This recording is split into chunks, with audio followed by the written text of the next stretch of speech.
Hello, everybody. Fellow entrepreneurs, how are we today?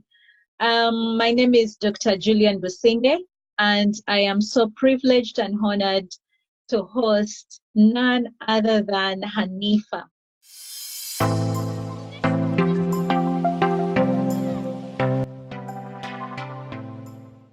Hanifa, you're welcome. I just can't wait to hear your story. She's going to be talking about how she made it from zero to having 4 properties within 1 year. Hanifa, please introduce yourself. Let the people know who you are and what it is you do. Yes, my name is Hanifa Sekarada, and I'm so glad to be here with Julian. Julian is my mentor, He mentors me.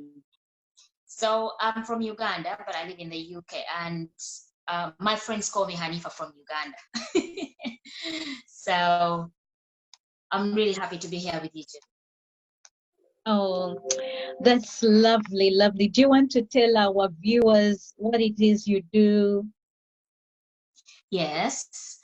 I'm doing service apartments. Yes.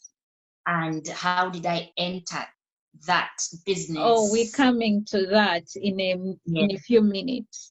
We just wanted to know, because you are a successful lady, we always want to know what is it they're doing, what business are they doing, is it doable? So now we've had you're doing serviced accommodation, commonly known as Airbnb. Yeah. So Hanifa, what influenced you to become the successful lady you are today? I was doing so many hours at work. I was getting very tired and starting to think I don't want my life to go on this way, because all my life was about was work, home, work, home.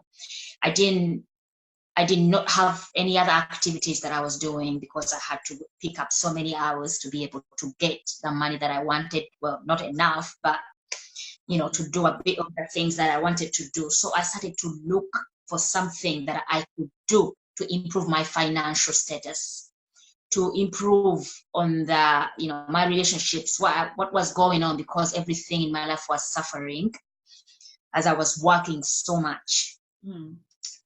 So that's what really influenced me. I needed some more money in my pocket, and I needed some kind of independence. Okay. And so that brings us to our hot question. How did you make it from 0 to 4 properties under your belt? Yes. First of all, how did I join this business? I went to a group called Toastmasters. And it's about ladies and gentlemen talking, learning how to talk in public and learning how to express themselves. So in this meeting, I met Julian, and she was giving a speech about how she became financially independent, how she stopped her 9 to 5 job or something, 5 to 9 job, 9 to 5 job, something like that. So when she came off, I went and I introduced myself to her, and I told her, please, I need you to tell me what is it that you do and how you do it. And she explained to me something small. You do this, I'll send you the app, and then you register yourself and do this and do this. I was very, very interested. As soon as we went back home, I called her, please, Julian, send me the app. I need to get myself onto this thing before trying before you leave me. I was so hot. So she sent me the app, and immediately, by then, I was living in a studio apartment. And I just got myself on there. I said, all right. I started to read about Airbnb and how it actually works. And then I found out that you can actually share your living space with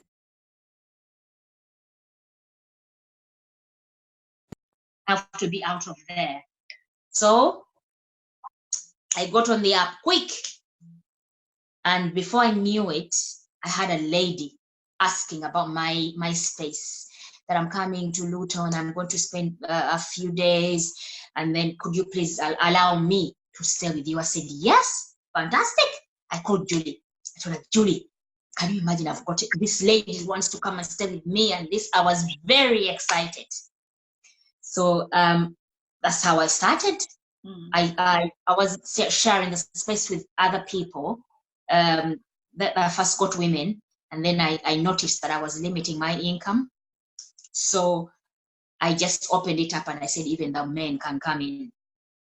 So the first man that I got into my place, I was living there by myself. Then I got scared, actually. I thought, my God, what if this man wakes up in the night and decides to do something, decides to do, I don't know what, rape me or worse. I said, whatever this man will do, he will do it.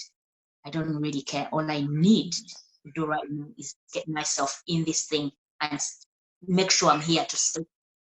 So all the men started coming, and people from Airbnb are a good thing. They're really, really lovely. They're nice family people. So I got to make lots of friends like that. You would come when I'm off work, would sit down and have conversations and talk to them. Many of them encourage me, don't worry about it. Before you know it, you'll get another flat, and you won't be able, you won't have people living with you in your apartment. I said, yeah, and I'm very, I'm hardworking, and I'm going to do this for real. So before I knew it, it was about, I did that sharing of my space for about 2 months actually. And I started saving up money. When I started seeing the money coming in, I was very, very happy. So I moved out of my apartment and I left it for Airbnb and, people to come and live there.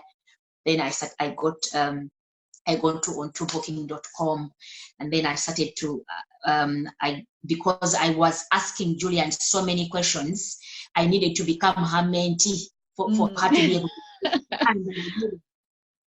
So I got onto mentorship with Julie. If you want to find out about that, give her a call. She will explain how that goes. So she started being my mentor. And I kept asking her, so what do I do now? When I got an apartment, I called her, please come and see if you think this is a nice place for people to live, because for her, she's already doing it and she knows exactly what I wanted to, where I wanted to get. So she came and saw the apartment. I said, this is really nice, a 2-bedroom apartment. This is nice. People will be able to take this on. So I remember I already had my studio apartment. I gave that up. That was for business. Then I moved into another place. Then I got another 2-bedroom apartment. Then I put that up also on booking.com and Airbnb and Expedia and all other, there are other things that you have to follow that Julian was taking me.